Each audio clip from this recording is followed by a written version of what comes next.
Supreme কোর্টের DA রায় কার্যকর করার দাবি, আজ রাজ্য জুড়ে ধর্মঘটের ডাক। জেলায় জেলায় বিক্ষোভ ঘিরে উত্তেজনা।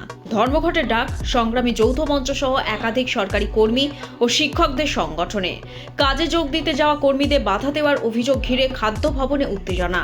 সরকারি আধিকারিকদের গাড়ির সামনে শুয়ে পড়ে বিক্ষোভ। কর্মীদের অফিসে ঢুকতে বাধা। ডিএ রায় কার্যকর করার দাবিতে বাঁকুড়ায় জেলা শাসকের অফিস ঘেরাও করে বিক্ষোভ। ধর্মঘট ঘিরে বহরমপুরেও উত্তেজনা দেখা দিয়েছে।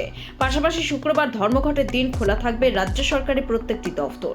কোনো কর্মী অনুপস্থিত থাকলে বেতন কাটা যাবে বলেও জানিয়ে দিয়েছে নবান্ন। 5ই ফেব্রুয়ারি বকেয়া ডিএর 100% দিতে হবে রাজ্য সরকারকে, নির্দেশ দেয় দেশের শীর্ষ আদালত। 25% অবিলম্বে মেটাতে হবে নির্দেশ দেয় আদালত। পাল্টা আবেদন করে ডিসেম্বর মাস পর্যন্ত সময় চেয়েছে রাজ্য সরকার।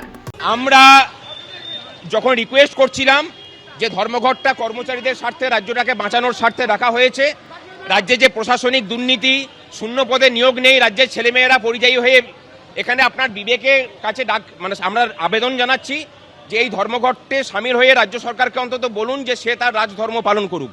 এই আবেদনটুকু জানানোর সময় তারা বলছেন যে এটাকেও করা যাবে না। এটাকে যদি আটকানো বলেন তাহলে 1000 বার পথ আটকাবো। কাউকে আটকানো হয়নি, কাউকে আবেদন করছি, আবেদন তো করতেই পারি।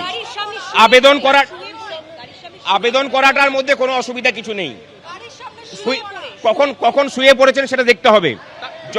যখন তাকে ধাক্কা দিয়ে সরিয়ে দেওয়া হয়েছে তখন তিনি গিয়ে আমরা আবেদন করছি যে মানুষ অফিসে আসছেন তার বিবেকের কাছেই আমরা ছাড়ছি যে পারলে পরে আপনি ধর্মঘট করুন, কিন্তু আমাদের আবেদন থাকবে ধর্মঘট করার। ব্যুরো রিপোর্ট, লটারি সংবাদ।